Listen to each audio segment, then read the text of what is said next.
అందరికీ నమస్కారం. ఈరోజు కథ 'ప్రేయసి రావే' ఎపిసోడ్ నెంబర్ 18. ఈ స్టోరీ మీకు నచ్చినట్లయితే తప్పకుండా లైక్ చేసి మన ఛానల్ని సబ్స్క్రైబ్ చేసుకోండి. ఇక స్టోరీలోకి వెళ్తే, ఝాన్సీ మధ్య మధ్యలో ఆగుతూ స్నేహ ఆఫీస్ పార్కింగ్ ఏరియాలో నుంచుని స్నేహ కోసం వెయిట్ చేస్తూ ఉంటుంది. కాసేపటికి స్నేహ వచ్చి పరంధామయ్య మనుషులకి కనపడేలా ఫోన్ మాట్లాడుతూ కారిడార్లో తిరుగుతూ ఉంటుంది. ఝాన్సీ, వాళ్ళ కాన్సంట్రేషన్ నా మీద ఉండగానే నువ్వు వారి కంట పడకుండా ఇక్కడి నుంచి వెళ్ళు అని చెప్తూ ఉంటుంది ఫోన్లో. ఝాన్సీ సరే అని స్నేహ స్కూటీ అక్కడ పెట్టి నడుచుకుంటూ పార్కింగ్ ఏరియా నుండి బయటికి వచ్చి ఆటో ఎక్కి తన డ్యూటీకి వెళ్ళిపోయింది. తను వెళ్ళే వరకు ఫోన్ మాట్లాడి జాగ్రత్త అని చెప్పి ఫోన్ పెట్టేసి లోపలికి వెళ్ళింది.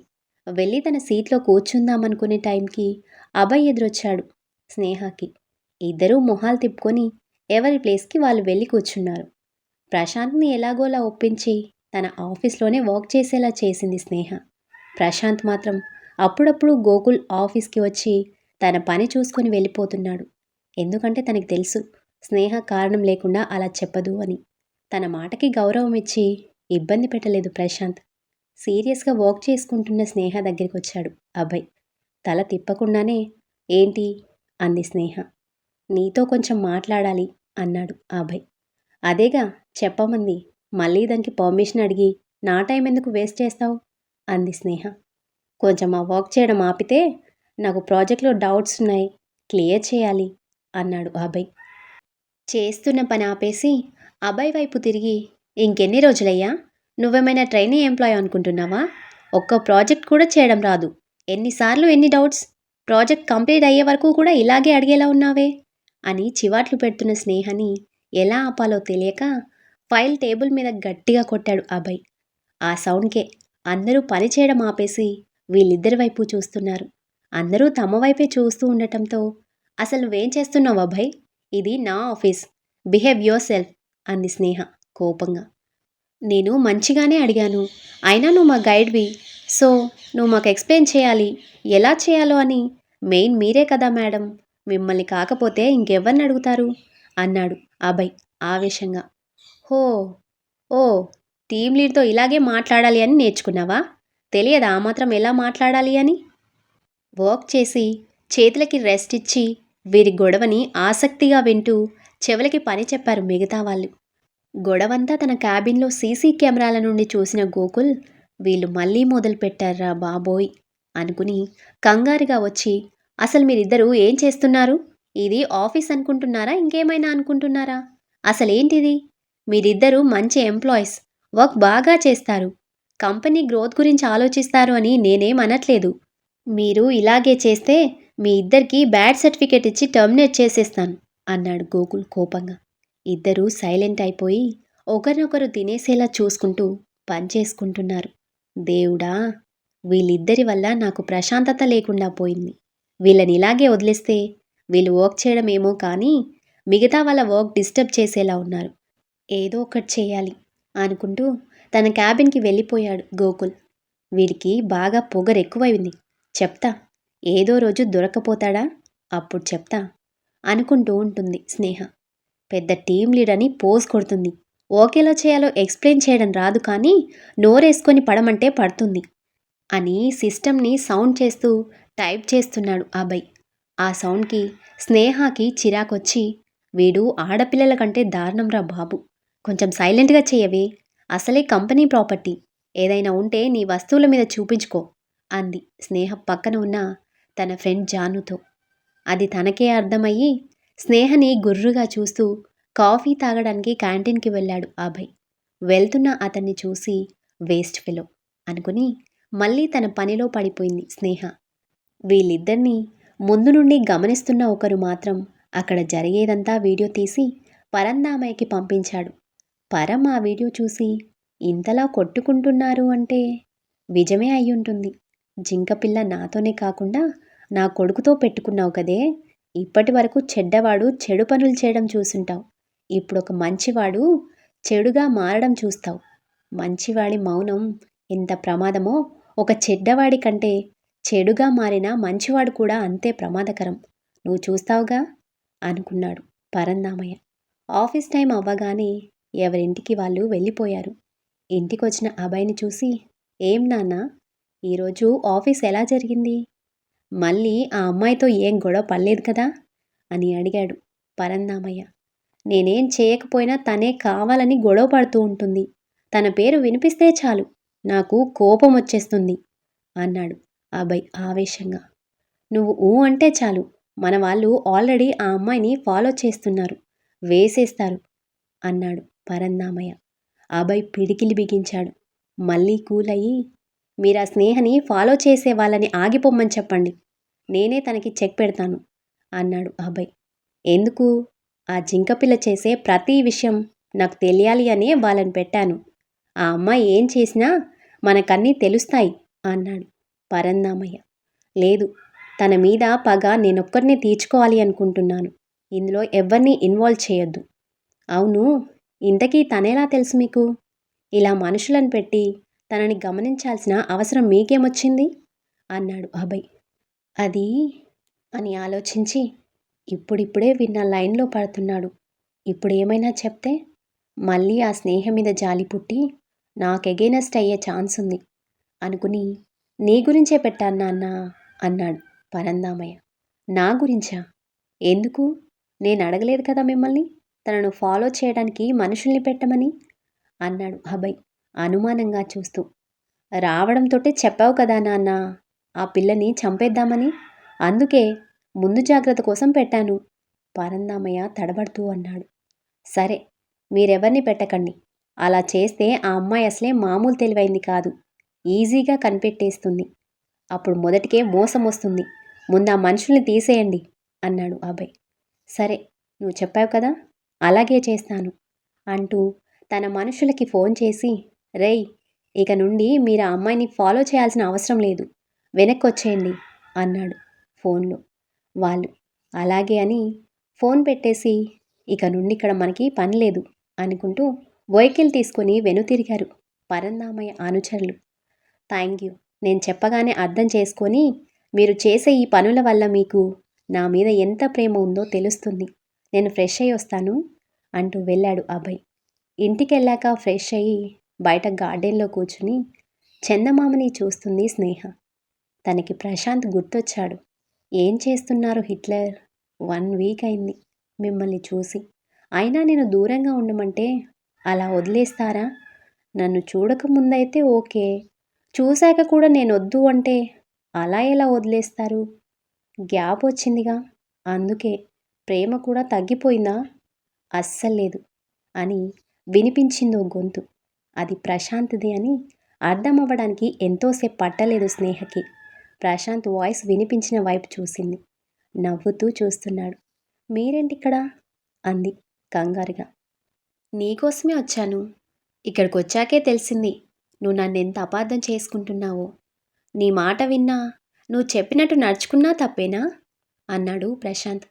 ఇప్పుడు తప్పనెవరన్నారు అని చుట్టూ చూసి, మీరిలా రండి అంటూ ప్రశాంత్ చేయి పట్టుకొని ఎవరూ కనపడని ప్లేస్కి తీసుకెళ్ళింది. ఎందుకంత భయపడుతున్నావు? ఏమైందో నాకు చెప్పొచ్చు కదా, నేను చూసుకుంటాను అన్నాడు ప్రశాంత్ గట్టిగా. ష్, ఎందుకలా అరుస్తున్నారు అంటూ ప్రశాంత్ నోరు మూసేసింది స్నేహ. తన నోటిని మూసేసిన స్నేహ చేతికి ముద్దు పెట్టాడు ప్రశాంత్. వెంటనే తన చేతిని తీసేసింది స్నేహ. ఏమైంది అంటూ కనుబొమ్మలు ఎగరేశాడు. మీకు బాగా అల్లరి ఎక్కువ అవుతుంది. అంతలోనే ఏదో గుర్తొచ్చి, అవును, ఇక్కడికి మీరెలా వచ్చారు? ఈ అడ్రస్ మీకెలా తెలుసు అని అడిగింది స్నేహ. తెలుసుకోవాలి అనుకుంటే ఎలా అయినా తెలుస్తుంది అన్నాడు ప్రశాంత్ స్నేహ చుట్టూ చేతులు వేసి. అరే, మనం ఎక్కడున్నామో చూసుకోండి అంది చుట్టూ చూస్తూ. అయితే నేను పట్టుకుంటే ఓకే అన్నమాట. అలా అని నేను అన్నానా అంది స్నేహ. సరే అయితే అని స్నేహని వదిలేశాడు ప్రశాంత్. నేను వదిలేయమని కూడా చెప్పలేదు అంది తలదించుకొని. నీతో చాలా కష్టం మిర్చి. నువ్వే దూరంగా ఉండమంటావు, దూరంగా ఉంటే ఉన్నాను అంటావు. పోనీ దగ్గరికి వస్తే నేను రమ్మనలేదు అంటావు. ఏం చేయను నేను చెప్పు అన్నాడు స్నేహ బుగ్గ గిల్లుతూ. అదేంటి, నన్ను మీరే బాగా అర్థం చేసుకున్నారు అనుకున్నాను. మీకు కూడా నేను అర్థం అవ్వడం లేదా అంది బుంగమూతి పెట్టుకుని. నాకు అర్థమైనట్టు ప్రొసీడ్ అయిపోమంటావా అన్నాడు ప్రశాంత్ స్నేహని ఏడిపించడానికి. సరే మీ ఇష్టం, నేను వెళ్తున్నాను అని ముందుకి అడుగు వేసేలోపు తనని వెనుక నుండే ఒడిసి పట్టుకున్నాడు ప్రశాంత్. ప్రశాంత్ గారు వదలండి అంది పట్టుకున్న ప్రశాంత్ చేతి మీద చెయ్యి వేస్తూ. అస్సలు వదలను. మళ్ళీ వదిలేస్తే వదిలేయమనగానే వదిలేస్తారా అంటావు. మనం ఎక్కడున్నామో తెలుస్తుందా అసలు? అయినా ఆరు బయట ఎవరైనా ఇలా రొమాన్స్ చేస్తారా? ఎవరైనా చూస్తారు. వదలండి. అంత దూరం నుండి వచ్చింది నిన్నిలా చూసి వెళ్ళిపోవడానికా? ఏదైనా ఇవ్వచ్చు కదా. ప్రశాంత్ని విడిపించుకుని, ఏంటి ఈరోజు కొత్తగా మాట్లాడుతున్నారు? చాలా ఆశలున్నాయి. మరి మన ఫ్యామిలీ పిక్చర్లో ఇంకో ఇద్దరు యాడ్ అవ్వాలి అంటే ఆశ పడాలి కదా మరి అన్నాడు రెండు చేతులు కట్టుకొని. దానికింకా టైం ఉంది అంది ప్రశాంత్ షర్ట్ బటన్స్ తీసి పెడుతూ. ఎంత టైం? మనం ముసలి వాళ్ళం అయిపోయాక చేసుకుందామా ఫస్ట్ నైట్? నేను మీ ఇంటికి వచ్చినప్పుడు. మనింటికి అన్నాడు స్నేహ తల మీద ఒక్కటిచ్చి. అబ్బా అదే మీ మనిల్లు అంది ప్రశాంత్ కొట్టిన చోట రుద్దుకుంటూ. సరే అయితే ఎప్పుడొస్తావు మరి అన్నాడు స్నేహ నడుం చుట్టూ చేయి వేసి దగ్గరికి లాక్కుని. తెలియదు అంది ప్రశాంత్ కళ్ళలోకి సూటిగా చూడలేక. స్నేహని అగ్ చేసుకుని, నీ ప్రాబ్లం ఏంటి అని అడిగితే చెప్పవు. ఏం చేస్తున్నావో చెప్పవు. ఎందుకు దూరంగా ఉన్నావో చెప్పవు. కానీ ఒక్కటి మిర్చి, అదేంటో నేను తెలుసుకున్న రోజు నువ్విక్కడిలా నాకు దూరంగా ఉండవు, నాతో ఉంటావు. నేను తలుచుకుంటే నీతో ఎలా అయినా నిజం చెప్పించగలను. కానీ నేను అలా చేయలేదు. అది నేను నీకిచ్చే వాల్యూ. అర్థమైందా అన్నాడు ప్రశాంత్. అంది ప్రశాంత్ చుట్టూ చేతులు వేసి కళ్ళు మూసుకొని. ఏంటి మిర్చి, ఏదో ఒకటి మాట్లాడు. ఏం మాట్లాడను? నాకిప్పుడు మాటలేం రావడం లేదు అంది స్నేహ. ఎందుకు? ఉత్తప్పుడు మాట్లాడతావు కదా, ఇప్పుడేమైంది?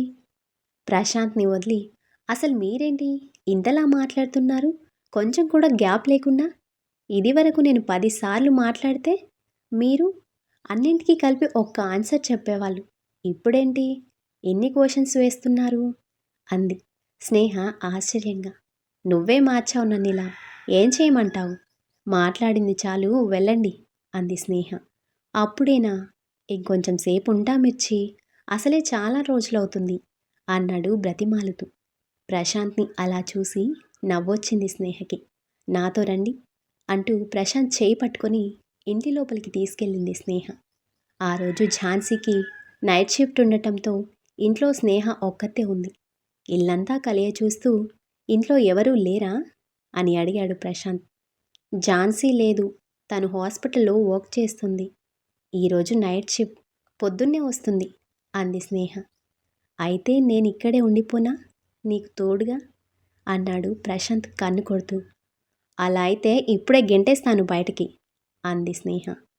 నేను నీ హస్బెండ్నే మిర్చి, బాయ్ ఫ్రెండ్ని కాదు. నాకు హస్బెండ్ బాయ్ ఫ్రెండ్ ఒక్కడే మరి, ఏం చేయను అంది గడ్డం కింద చేయి పెట్టుకుని. స్నేహతో మాట్లాడుతున్న ప్రశాంత్ కళ్ళు ఒక దగ్గర ఆగిపోయాయి. ప్రశాంత్ చూస్తున్న వైపు చూసింది స్నేహ. అక్కడ విష్ణు ఫోటో కనిపించింది. మీకు తెలియదు కదా, ఝాన్సీ విష్ణుగాడి గర్ల్ ఫ్రెండ్. వాడు అని వస్తున్న ఏడుపుని గొంతులోనే అదిమి పెట్టి, వాడు వెళ్ళిపోయే ముందు రోజే ఝాన్సీ లవ్ ప్రపోజల్ని యాక్సెప్ట్ చేశాడంట. అసలే తను అనాథ. ఇప్పుడు ప్రేమించిన వాడు కూడా దూరం అయ్యాడు. విష్ణుని మర్చిపోలేక ఇంకొకరిని తన లైఫ్లోకి రానివ్వలేదు. నిజంగా ఝాన్సీ చాలా మంచిది హిట్లర్. నీ దగ్గర నుండి వచ్చేశాక ఒంటరిగా ఉన్న నాకు తనే తోడైంది అంది ప్రశాంత్ భుజం మీద తలవాల్చి. నాకొకసారి తనను కలవాలని ఉంది మిర్చి, తనతో మాట్లాడాలి అన్నాడు ప్రశాంత్ స్నేహని చూసి. ఈసారి మీకు పరిచయం చేస్తాను అంది స్నేహ నవ్వుతూ. థ్యాంక్ యూ అని విష్ణు ఫోటోని తడుముతూ, ఐ మిస్ యూరా బామర్ది, ప్లీజ్ కమ్ బ్యాక్ అన్నాడు ప్రశాంత్. అప్పుడు గుర్తొచ్చింది స్నేహకి. అవును, ప్రశాంత్ గారు మీకు విష్ణు నాకన్నా ముందే తెలుసా అని అడిగింది స్నేహ. అదేంటి అలా అడిగావు అన్నాడు వెనక్కి తిరిగి. లత అమ్మ ఇంటికి వచ్చినప్పుడు మీరు తనతో ఎప్పటినుండో తెలిసినట్టుగా మాట్లాడారు. అప్పుడు నేను బాధలో ఉండి పట్టించుకోలేదు. ఇప్పుడు గుర్తొచ్చిందిగా అనుకుని, హా, నాకు లత అంటే తెలుసు చిన్నప్పటి నుండి. మరలా అయితే మీకు విష్ణు కూడా తెలిసే ఉండాలి కదా అంది స్నేహ. విష్ణువుని నేను చిన్నప్పుడు చూశాను. ఆ తర్వాత నీతో చూశాను. అప్పుడు వాడే చిన్నప్పుడు విష్ణు అని తెలియదు. ఆ తర్వాత లత ఆంటీతో విష్ణువుని చూసి కన్ఫర్మ్ చేసుకున్నాను వాడే వీడు అని. మరి మీరు నాకెందుకు చెప్పలేదు? అయితే ఈ విషయం విష్ణువుకి కూడా ఇప్పుడు తెలుసు అంటే నాకెందుకు చెప్పలేదు అంటుందేమో. ఏం చెప్పాలి అని ఆలోచిస్తూ ఉంటాడు ప్రశాంత్. చెప్పండి అంది గదమాయిస్తూ. వాడికి తెలుసో లేదో నాకు తెలియదు మిర్చి. వాడే చెప్పాలన్నాడు ప్రశాంత్. అంటే మీరు తెలిసినా సైలెంట్గా ఉన్నారా? ఎంత మోసమంది గుండె మీద చెయ్యేసుకొని. హలో అంతొద్దు. అప్పుడు నువ్వు ఊరికే గొడవ పడుతూ ఉండేదాన్ని. ఎప్పుడైనా ఒక్కసారైనా మంచిగా మాట్లాడావా? ఇంకెలా చెప్పేది? ఎన్నిసార్లు నా మనసులో మాట చెప్పడానికి ప్రయత్నించాను, అస్సలు వినిపించుకుంటేగా అన్నాడు ప్రశాంత్ ఫ్లోలో. వెయిట్, మీ మనసులో మాట ఏంటది అంది స్నేహ అనుమానంగా చూస్తూ. రే ప్రశాంత్, కొంచెం నోరు అదుపులో పెట్టుకోరా. అన్నీ వాగేస్తున్నావని తనని తానే తిట్టుకొని ఏం చెప్పాలో తెలియక, అదే అప్పుడు నేనొక అమ్మాయిని అని ఆపేసి, ఇష్టపడ్డా కదా తన గురించి చెప్పడానికన్నమాట అన్నాడు చేతులూపుతూ. ప్రశాంత్ అవస్థ చూసి నవ్వొచ్చింది స్నేహకి. దాన్ని దాచేసి, అయితే మీరు ఇంకా ఆ అమ్మాయిని మర్చిపోలేదన్నమాట అంది స్నేహ తలూపుతూ. అంతే కదా అనేసి తలగోక్కుంటూ స్నేహ వైపు చూశాడు ప్రశాంత్. ఒక్కసారిగా నవ్వేసి, మీరు ప్రేమించిన అమ్మాయి ఎవరు అని అడిగింది స్నేహ. అది అది చెప్పాలనుంది, కానీ చెప్పలేనే అనుకుంటూ స్నేహని చూశాడు. పర్లేదు, అంత శ్రమ పడకండి. మీరిష్టపడింది ఎవరినో నాకు తెలుసు అంది స్నేహ. ప్రశాంత్ షాక్ అయి అలా నుంచుండిపోయాడు. ఎలా తెలుసు? ఎవరిని తెలుసు అన్నాడు చిన్నగా. నాకు తెలుసు అన్నాను కదా, పేరిప్పుడు బయటికి చెప్పడం ఎందుకులేండి అంది స్నేహ. చెప్పేయచ్చుగా, ఎందుకు సస్పెన్స్ అన్నాడు ప్రశాంత్. మరి మీరెందుకు సస్పెన్స్ మెయింటైన్ చేస్తున్నారు? మీ మనసులో ఏముందో చెప్పేయచ్చుగా అంది స్నేహ చిన్నగా నవ్వుతూ. చెప్పాలనే ఉంది, కానీ నాకు కొన్ని ప్లాన్స్ ఉన్నాయి, అప్పుడే చెప్తాను అన్నాడు ప్రశాంత్. ప్రపోజ్ చేయడానికి కూడా ప్లాన్స్? బిజినెస్ మ్యాన్ అనిపించుకున్నారుగా అంది స్నేహ చిరుకోపంగా. అలాగే అనుకో అన్నాడు ప్రశాంత్. చాలా లేట్ అయింది, ఇక తమరు దయచేయండి అంది గుమ్మం వైపు చూపిస్తూ. ఇది అన్యాయం తెలుసా? నేను నీ మొగుణ్ణి అలా బయటికి గెంటేయడం పెద్ద నేరం అన్నాడు ప్రశాంత్ చిన్నబుచ్చుకొని. ఏం కాదు, వెళ్ళండి. మీరింకా ఇక్కడే ఉంటే అస్సలు బాగోదు. వెళ్ళండి అంది స్నేహ భారంగా అడుగులు వేస్తూ. గుమ్మం వరకు వెళ్ళి మళ్ళీ వెనక్కి వచ్చి స్నేహ గడ్డం పట్టుకుని, ప్లీజ్ మిర్చి, నువ్వు ఒక్కదానివే ఉన్నావు. నిన్ను వదిలి వెళ్ళాలి అనిపించట్లేదే, ఇక్కడే ఉంటాను అన్నాడు ప్రశాంత్. ప్రశాంత్ అంతలా చిన్నపిల్లాడిలా మారం చేయటం స్నేహకి నచ్చింది. కరిగిపోయి అతని బుగ్గ మీద ముద్దు పెట్టింది. ఉండొచ్చా అన్నాడు రిక్వెస్ట్ చేస్తున్నట్టుగా కళ్ళు చిన్నవి చేసి. ఉండండి, కానీ ముందే చెప్తున్నా, ఎలాంటి ఎక్స్ట్రాస్ చేయకూడదు అంది వేలు చూపించి. థ్యాంక్ యూ అన్నాడు ప్రశాంత్ నవ్వుతూ. ఆ రాత్రి సమయం కూడా వారితో చేరి వారి కబుర్లలో మునిగిపోయి కాలక్షేపం చేసింది. తెల్లవారుజామున 4 గంటలకి వెళ్ళాడు ప్రశాంత్. అప్పుడు కూడా స్నేహాన్ని వదిలి వెళ్ళటం ఇష్టం లేదు ప్రశాంత్కి. తప్పక వెళ్ళాడు.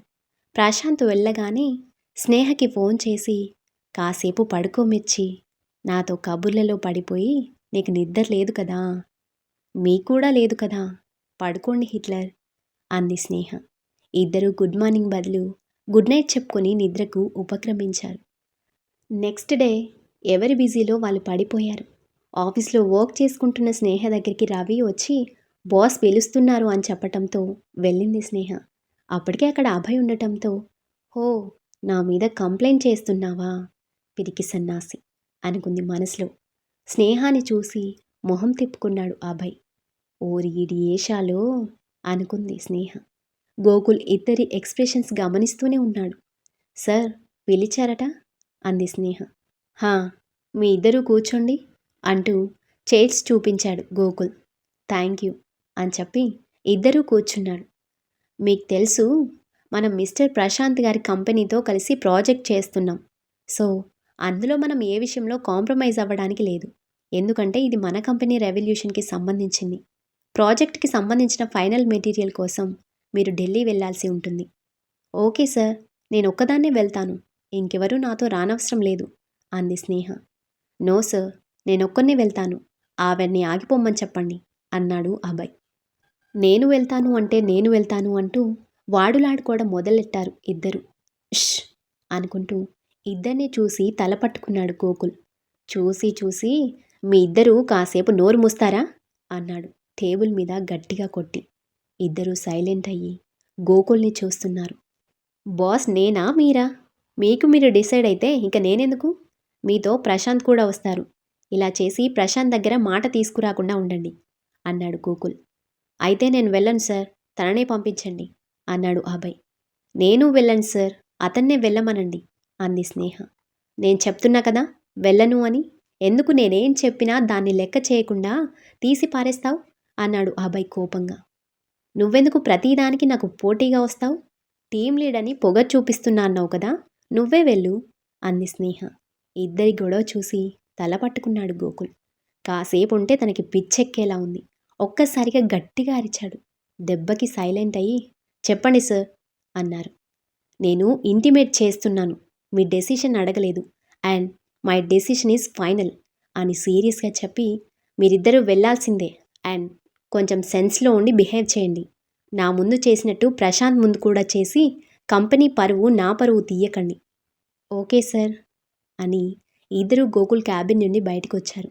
ఒకరినొకరు చూసుకొని మొహాలు తిప్పుకొని ఎవరి ప్లేస్కి వాళ్ళు వెళ్ళి కూర్చున్నారు. సాయంత్రం ఆఫీస్ టైం కన్నా ముందే అభయ్ వెళ్ళిపోయాడు. వెళ్తున్న తనని చూసి పట్టించుకున్నట్లు వర్క్ చేసుకుంటుంది స్నేహ. అభయ్ ఒక ప్లేస్కి వెళ్ళి ఎవరికోసమో వెయిట్ చేస్తున్నాడు. ఆఫీస్ వర్క్ ముగించుకుని స్నేహ కూడా తన స్కూటీపై ఇంటికి బయలుదేరింది. సిగ్నల్ దగ్గర స్నేహను చూసిన ప్రశాంత్ ఇప్పుడు వెళ్ళి పలకరించాలా వద్దా అని ఆలోచిస్తూ ఉండగానే సిగ్నల్ పడటంతో స్నేహ రయ్యన తీసుకుని వెళ్ళిపోయింది. అరెరే వెళ్ళిపోయింది అనుకుంటూ ఉండగా ఫాలో చేద్దామా అనుకుంటూ ఉండగా తన వైపు సిగ్నల్ పడటంతో తప్పక ముందుకు కదిలాడు ప్రశాంత్. స్నేహ తాను వెళ్ళాలి అనుకున్న చోటుకు వచ్చి హెల్మెట్ తీస్తూ ఎదురుగా చేతులు కట్టుకుని నుంచున్న అభయ్ని చూసి నువ్వేంటిక్కడా అని అడిగింది. ఆ విషయం నేనడగాలి, ఆఫీస్లోనే అనుకున్నాను, ఇక్కడ కూడా వదలవా నన్ను అన్నాడు అభయ్. షటప్, నేను నిన్ను ఫాలో చేస్తున్నా అంటున్నావా? నువ్వే నన్ను ఫాలో చేస్తున్నావు. ఎక్కడికి వెళ్తే అక్కడికి హచ్ కుక్క పిల్లల. ఏంటి ఊరుకుంటుంటే కుక్క గుక్క అంటావంటే మామూలుగా ఉండదు అన్నాడు వేలు చూపించి. అవును పాపం, అవి కూడా ఫీల్ అవుతాయి నీతో పోలిస్తే అంది స్నేహ నిర్లక్ష్యంగా. స్నేహ, నాకు కోపం వస్తుంది అన్నాడు చేయి చూపిస్తూ. అబ్బో భయమేస్తుంది మరి, నీ కోపం ఇంకెవరికైనా చూపించుకో, నా దగ్గర కాదు అంది స్నేహ. షటప్ అని గట్టిగా అరిచాడు అభయ్. నువ్వే షటప్, వాక్ చేయడం రాదు కానీ పనికి మాలిన పౌరుషం ఒకటి నీ మొహానికి. Sneha, you are crossing your limits. ఆడపిల్లవని ఊరుకుంటున్నాను, నాకు గాని కోపం వస్తే ఏం చేస్తానో నాకే తెలియదు. ఏం చేస్తావురా, ఏం చేస్తావు అంటూ దబాయిస్తూ స్కూటీ దిగి హెల్మెట్ చేత్తో పట్టుకొని అభయ్ ఎదురుగా నుంచుంది.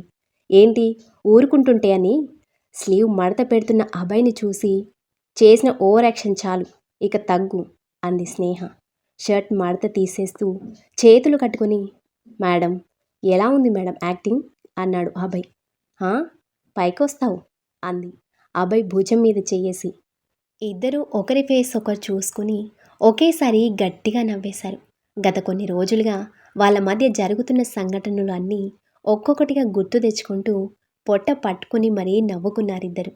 పర్లేదు, సినిమాలో ట్రై చేయొచ్చు అంది స్నేహ అభయ్ని చూస్తూ. ఎంతైనా మీ ట్రైనింగ్ కదా మేడం అన్నాడు Abhay. Anyway thank you Abhay అంది స్నేహ. దేనికి అన్నాడు అభయ్. అబ్జర్వ్ చేశాను 2 రోజుల నుండి, వెనుక మనుషులు రావట్లేదు. అయినో ఇది నీ ప్లాన్ అని. Thank you. ఇది అసలు మన ప్లాన్లో లేదు, కానీ నువ్వు చేసావు, అందుకే థ్యాంక్ యూ అంది స్నేహ. మన ప్లాన్ ఏంటి? అతనికి శిక్ష పడాలి, అది కూడా అతన్ని నమ్మించి మోసం చేయడం ద్వారా. అదే కదా చేస్తున్నాను. ఇంకా మనుషులంటావా? ఏ ఆడపిల్లకైనా ఇబ్బందిగా ఉంటుంది. ఇంట్లో నుండి కాలు బయట పెట్టిన దగ్గర నుండి అనుక్షణం వెంటాడుతూ మళ్ళీ ఇంట్లో కడిగి పెట్టే వరకు ఎవరో స్పై చేస్తూ ఉండటం నాకు తెలుసు. నువ్వు ఈ 2 సంవత్సరాలు ఎంత నరకం చూసుంటావో. అందుకే నువ్వు పైకి చెప్పకపోయినా ఫస్ట్ నీకున్న ఈ ప్రాబ్లమ్స్ని తీసేయాలి అనుకున్నాను. ఫైనల్లీ ఐ డిడ్ ఇట్ అన్నాడు అభయ్ నవ్వుతూ. అందుకే థ్యాంక్ యూ చెప్పాను. కానీ నా గురించి, నా పగ గురించి, నీ ప్రాణాలని రిస్క్లో పెట్టాను నువ్వు మోసం చేస్తున్నావని. ఆ పరంధామయ్యకి తెలిస్తే నిన్నేం చేస్తాడో అని భయంగా ఉంది అభయ్ అంది స్నేహ. నా గురించి అస్సలు ఆలోచించకు. నన్ను నేను ఎలా కాపాడుకోవాలో బాగా తెలుసు. పైగా ఇది నేను ఫ్రెండ్గా చేస్తున్న హెల్ప్ కాదు. ఒకడి దుర్మార్గాల్ని బయట పెట్టినందుకు, వాడి తప్పులని కప్పిపుచ్చుకోవడానికి, అమాయకులైన 3 ప్రాణాలు తీసేసినందుకు అతనికి శిక్ష పడేలా చేయడానికి నేను చేస్తున్న చిన్న సాయం. ఎంత కాదనుకున్నా అతని రక్తం నాలో ప్రవహిస్తుంది. ఎంతో కొంత పాపం నాకు కూడా అంటుకునే ఉంటుంది.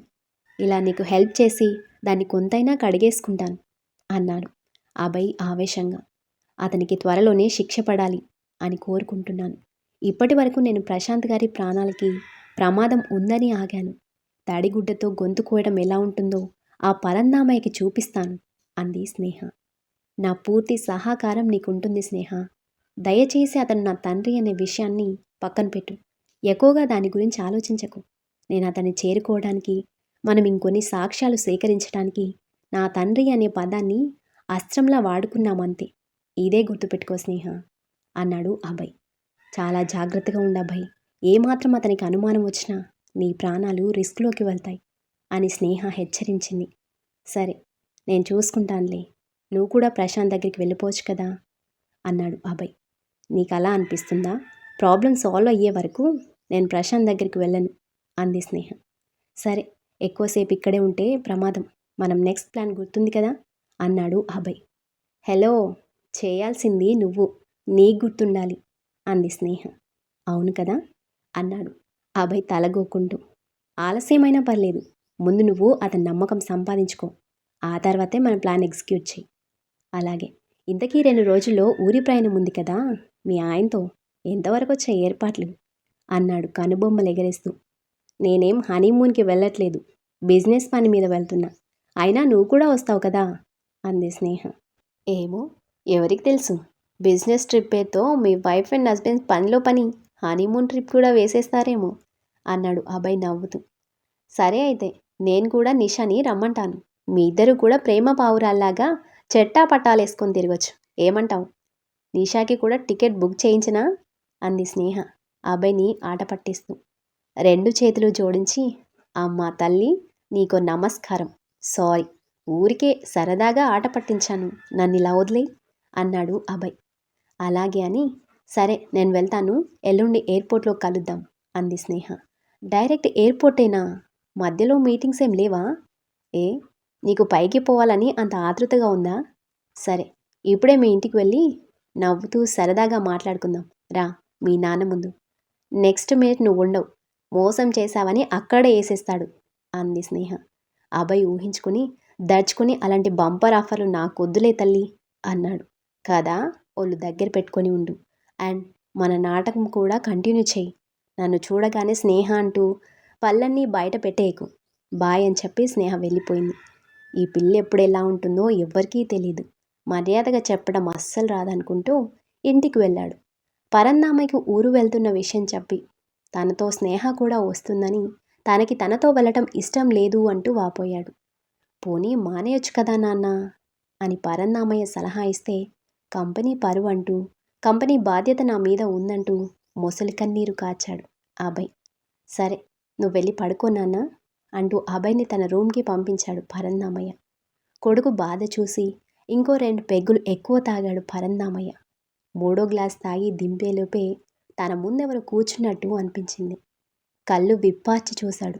ఎవరనేది తెలియడం లేదు తనకి.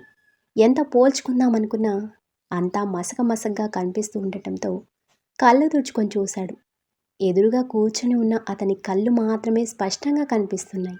ఆ కళ్ళు ఎర్రగా మండిపోతూ తనని భస్మం చేసేస్తాయేమో అనిపించింది పరంధామయ్యకి.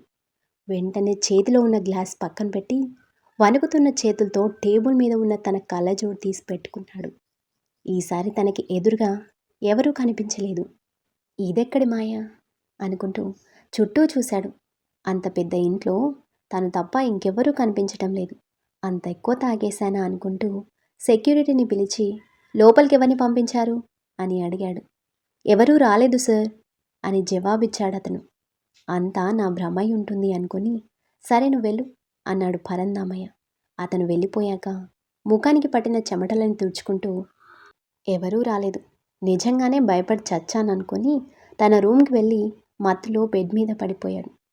ఇక కట్ చేస్తే ఇంటికి వెళ్ళిన స్నేహ ఫ్రెష్ అయ్యి ఝాన్సీ లేకపోవడంతో ఇంటికి తాళం వేసి మొహానికి ముసుగు వేసి స్కూటీ తీసుకుని ప్రశాంత్ ఇంటికి వచ్చింది. ఎప్పట్లా గేట్ వరకు వచ్చి గోడ పక్కన స్కూటీ పెట్టి అదే ఇంట్లో ఇంకో రూమ్ కిటికీ దగ్గరికి వెళ్ళి ఎవరికో ఫోన్ చేసింది. ఇటు ఇక్కడ అని చెయ్యి ఊపుతూ ఆ వ్యక్తి కిటికీలో నుండి ఇచ్చిన తాళంతో డోర్ తెరిచి లోపలికి వెళ్ళింది. ఆ తర్వాత నేరుగా ప్రశాంత్ రూమ్కి వెళ్ళింది. చూస్తే రూమ్లో ప్రశాంత్ లేడు. మరి నెక్స్ట్ ఏం జరుగుతుంది అనేది తర్వాతి ఎపిసోడ్లలో తెలుసుకుందాం. అలాగే ఇలాంటి ఇంట్రెస్టింగ్ స్టోరీస్ కోసం మన ఛానల్ని లైక్ చేయండి. అలాగే తప్పకుండా సబ్స్క్రైబ్ చేసుకోండి. Thank you for watching.